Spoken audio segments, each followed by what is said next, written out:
টাকায় সুখ আসে কথাটা কিন্তু 100-এ 100 সত্য কথা, কিন্তু এটা দেখতে হবে যে আমার কাছে যতটুকু টাকা আছে ততটুকু টাকায় আমি খুশি হচ্ছি কি না। অনেকে আছে যারা মাত্র 10 টাকায় খুশি হয়, কেউ আছে 5 টাকায় খুশি হয়, কিন্তু কেউ আছে যারা 10 লাখ টাকা থাকলেও তাদের কাছে মানে সুখ আসে না।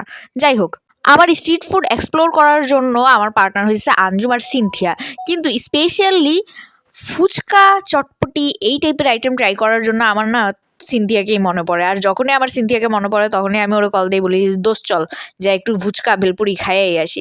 তো এই দিনও ব্যতিক্রম ছিল না, মাত্র 10 টাকায় খুবই মজার একটা ছোট ফুচকা খাইছি। এরপরে হচ্ছে এই ভেলপুরিটা খাইলাম, যেটা হচ্ছে 20 টাকায় 4 পিস।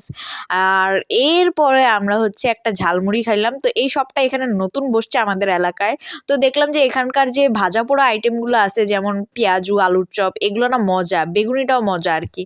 তো ভাবলাম এটার ঝালমুড়িটাও মনে হয় খারাপ হবে না, তাই একটু নতুন ট্রাই করা। আদারওয়াইজ আমরা আমাদের ফেমাস একটাই জায়গা আছে, সেখানে বসে আমরা ঝালমুড়ি ট্রাই করি, আদারওয়াইজ অন্য কোথাও ঝালমুড়ি ট্রাই করি না। তো ফার্স্ট টাইম করলাম অন্য জায়গার ঝালমুড়ি, যেটা ভালো লাগে নাই। তো লাস্টলি হচ্ছে 10 টাকার এই লিচি ড্রিঙ্কস দিয়ে টাটা বাই বাই।